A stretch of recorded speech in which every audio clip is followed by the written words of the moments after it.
Bottom board ಅಂತ ಕರಿತೀವಿ. ಸಂಸಾರ ಕೋಣೆ, ಇದು ಜೇನು ಕೋಣೆ, ಇದು ಟಾಪ್ ಬೋರ್ಡು, ಇದು ಒಂದು ಬಾಕ್ಸು ಅಂತ ಕರಿತೀವಿ ನೋಡಿ. ಇದು ಕೂಮನಿ ಅಂತ, ಇದು ಬಂದು 1,500 ರೂಪಾಯಿ, ಇದು 1 kg ಬಂದು ಈ ಥರ. ಅಂದರೆ ನಾವು ಅಭಿವೃದ್ಧಿ ಆದಾಗ ನೋಡಿ, ಇದು ಕರೆಕ್ಟಾಗಿ ಈ ಬಾಕ್ಸ್ ನನಗೆ ಆಗಿ 3,000 ರೂಪಾಯಿ ದುಡಿಮೆ ಮಾಡಿದೆ ಕೂಮನಿಗೆ.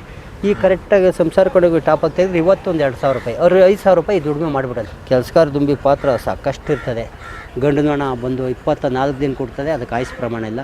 ಕೆಲಸಗಾರ ದುಂಬಿ 21 ದಿನ ಕೊಡ್ತದೆ, 60 ದಿನ ಸತ್ತೋಗ್ತದೆ. ರಾಣಿ ಬಂದು 16 ದಿನ ಕೊಡ್ತದೆ, 2 ರಿಂದ 3 ವರ್ಷ ಬದುಕ್ತದೆ. ನಿಜವಾಗಂದರೆ ಮಾರ್ಕೆಟಿಂಗ್ ತುಂಬ ಇದೆ, ಚೆನ್ನಾಗಿದೆ ಮಾರ್ಕೆಟಿಂಗ್. ಆದ್ದರಿಂದ ನನಗಂತೂ ಜೇನು ಕೃಷಿಯಲ್ಲಿ ಒಂದು ವರ್ಷದಲ್ಲಿ ಒಂದು 3 ಲಕ್ಷ ರೂಪಾಯಿ ಆದಾಯ ನೋಡ್ತೀನಿ. ಈ ಜೇನು ಸಾಕಾಣಿಕೆ ರೈತ ಮಾಡಿದಾಗ ಕನಿಷ್ಠ ಪಕ್ಷ 60 ರಿಂದ 70% ಇಳುವರಿ ಜಾಸ್ತಿ ಆಗ್ತದೆ ಇಟ್ಟಂಥ ಬೆಳೆ ಒಳಗಡೆ ಜೇನು ಸಾಕಾಣಿಕೆ ಮಾಡಿದಾಗ. ಆಮೇಲೆ ನಂತರ ನಮಗೆ ಜೇನುತುಪ್ಪ ಸಿಗ್ತದೆ, ಜೇನು ಮೇಣ ಸಿಗ್ತದೆ, ಜೇನು ಹುಳ ಮಾರಾಟ ಮಾಡ್ಬೋದು, ಬಾಕ್ಸ್ ಮಾರಾಟ ಮಾಡ್ಬೋದು, ಜೇನುತುಪ್ಪ ಮಾರಾಟ ಮಾಡ್ಬೋದು.